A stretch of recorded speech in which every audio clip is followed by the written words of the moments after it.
नमस्कार, श्री स्वामी समर्थ. आषाढी एकादशीच्या दिवशी या चुका अवश्य टाळा, अन्यथा होईल नकारात्मक परिणाम. हिंदू धर्मात एकादशीला खूप महत्त्वाची मानली जाते. आषाढ महिन्यातील शुक्ल पक्षातील एकादशी तिथीला आषाढी एकादशी असं म्हणतात. या दिवशी पंढरपुरात लाखो भाविक दर्शनासाठी येतात. या दिवशीला देवशयनी एकादशी असं सुद्धा म्हटलं जातं. या दिवसापासून पुढचे 4 महिने भगवान विष्णू योगनिद्रेत जातात. या दिवशी नियमानुसार भगवान विष्णूंची पूजा केल्याने अपार आशीर्वाद प्राप्त होतात. धार्मिक मान्यतेनुसार आषाढी एकादशीचे व्रत सर्व मनोकामना पूर्ण करणारे मानले जाते.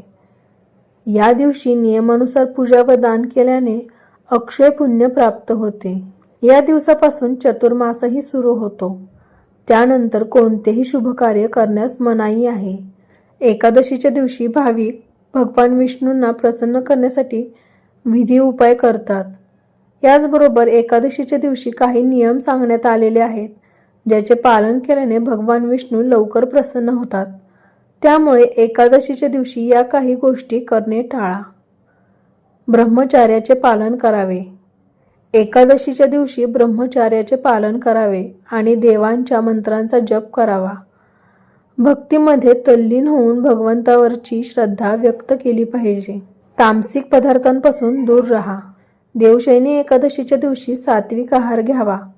या दिवशी चुकूनही मांस, दारू, लसूण, कांदा याचे सेवन करू नये. याशिवाय या दिवशी कोणीही नशा करू नये. असे केल्यास भगवान विष्णू तुमच्यावर नाराज होऊ शकतात आणि तुमची कामे बिघडू शकतात. एकादशीच्या दिवशी भात वर्ज्य करावा. धार्मिक मान्यतेनुसार कोणत्याही एकादशीला भाताचे सेवन करू नये. या दिवशी व्रत करून भगवान विष्णूंची पूजा करावी. पोहे, पुलाव इत्यादी भातापासून बनवलेल्या इतर गोष्टी खाणे टाळावे. याचबरोबर एकादशीच्या दिवशी भात खाण्यास सक्त मनाई आहे. वाईट विचार मनात आणू नयेत.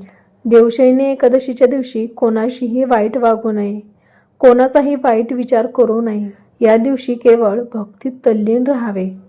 भगवान विष्णूंची कथा ऐकावी आणि त्यांच्या मंत्रांचा जाप करावा. श्री स्वामी समर्थ.